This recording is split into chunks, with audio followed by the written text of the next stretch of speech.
বাংলাদেশের সঙ্গে শ্রীলঙ্কার ম্যাচটা সেরা হয়েছে। বাংলাদেশের ব্যাটিং করা দেখে মনে হয়নি যে বাংলাদেশ দল খেলছে, মনে হচ্ছিল অন্য কোনো দল খেলছে। বাংলাদেশের বাক জেগে উঠেছে। বাংলাদেশের খেলা দেখে মনে হচ্ছিল অন্য কোনো টিম খেলছে। বাংলাদেশ ব্যাটিং ভালো করেছে, বোলিং মোটামুটি করেছে, কিন্তু ফিল্ডিংয়ে খারাপ করে দিয়েছে। ফিল্ডিং তারা ভালো করতে পারেনি। এবং শ্রীলঙ্কা ভালো ব্যাটিং করেছে, তারাও ভালো বোলিং করেছে, ফিল্ডিংও ভালো করেছে। বোলিংটা একটু মোটামুটি করেছে শ্রীলঙ্কা, বোলিংটা অতটা ভালো করতে পারেনি। কে 19 ওভারের সময় শেষের দিকে খেলা দেখে শ্রীলঙ্কা এতটি ম্যাচ জিতে লাস্টে বাংলাদেশের কাছে ম্যাচ হারালো।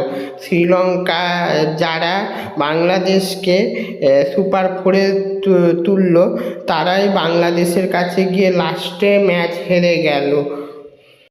আর বাংলাদেশের ম্যাচের শেষে শ্রীলঙ্কারা যেরকম বাংলাদেশকে নাগিন ডান্স দেখিয়েছিল, বাংলাদেশের দর্শকরাও সেরকম শ্রীলঙ্কার দর্শকদেরকে নাগিন ডান্স দেখাচ্ছিল ম্যাচের শেষে।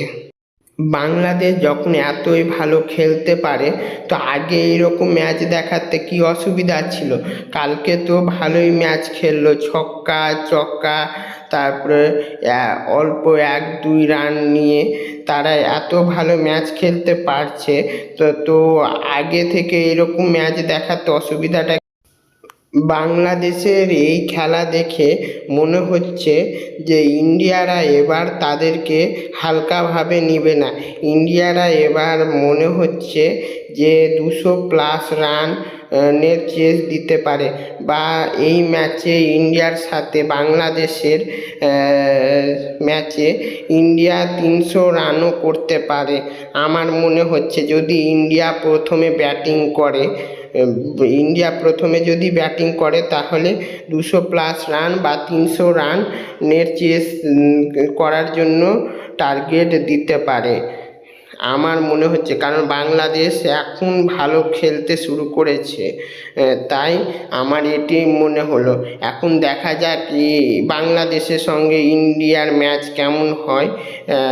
সামনেই বাংলাদেশের সঙ্গে ইন্ডিয়ার ম্যাচ আছে। আমার তো মনে হচ্ছে এই ম্যাচটা সেরা হবে।